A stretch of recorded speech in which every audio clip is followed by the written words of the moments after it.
Hey, this is Marcus Washington here down at the Smith Center at Foggy Bottom as George Washington has just finished an exciting 79-77 win over Navy.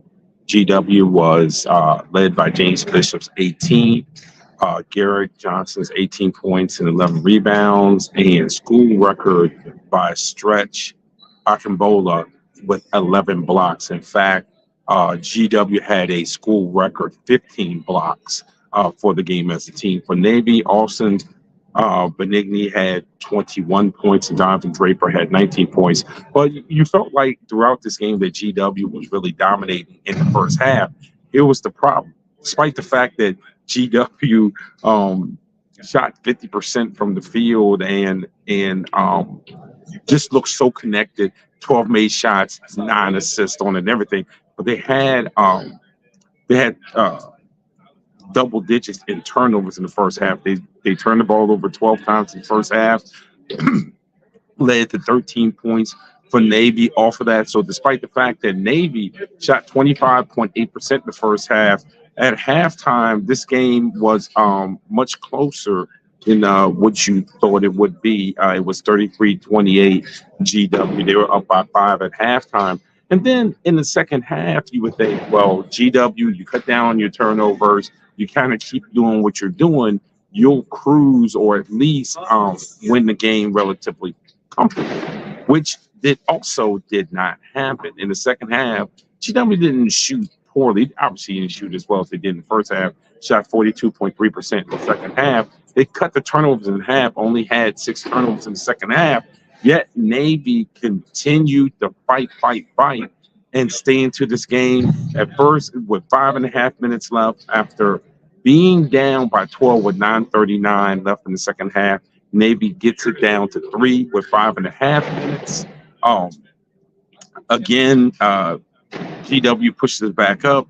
Donovan Draper for Navy gets a backdoor cut, cuts it to 60-58 with 2:45 left. And then after forcing a shot clock violation and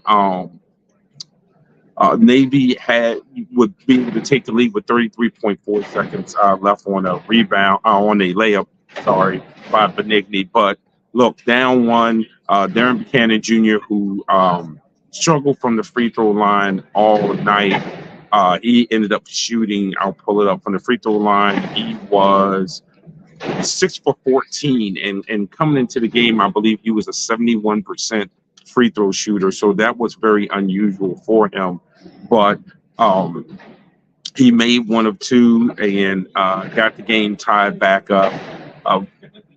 Navy had a chance to win at the end of the game, 1.7 seconds up, and they got the ball 1 dribble over half court and shot a ball that only hit the backboard. So teams went to overtime. Navy took an early 67-66 lead.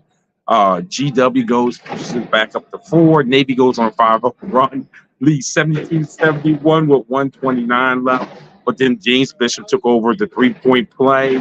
And then after a turnover on the very next possession, Bishop would get a driving layup. And then all of a sudden, GW was up 76-72. Jack Medili's 3-pointer got Navy within 1 with 16.2 seconds left. And look, it was a 2-point game, and Navy had a chance to tie it. It was a beautiful play drawn up. Austin Inge went and pivoted, drew 2, pivoted. Unfortunately, the guy that they were looking for to get the 3-pointer has slipped and fallen. Inge took a mid-range jumper at the end, and it hit the rim, hit off the backboard, hit the rim again, and fell off. And GW walks away with a 79-77 hard-fought victory over Navy. Up next for GW is Coppin State here on Saturday, Bowie State on Tuesday, Alcorn State on Thursday, as GW is in the middle of a 4-game homestand. For Navy, up next for the mids is Quinnipiac, and that will be also on the road before they play Division III Washington of Maryland. This is Marcus Washington here, wrapping it up from Smith Center. Once again, GW in overtime over Navy.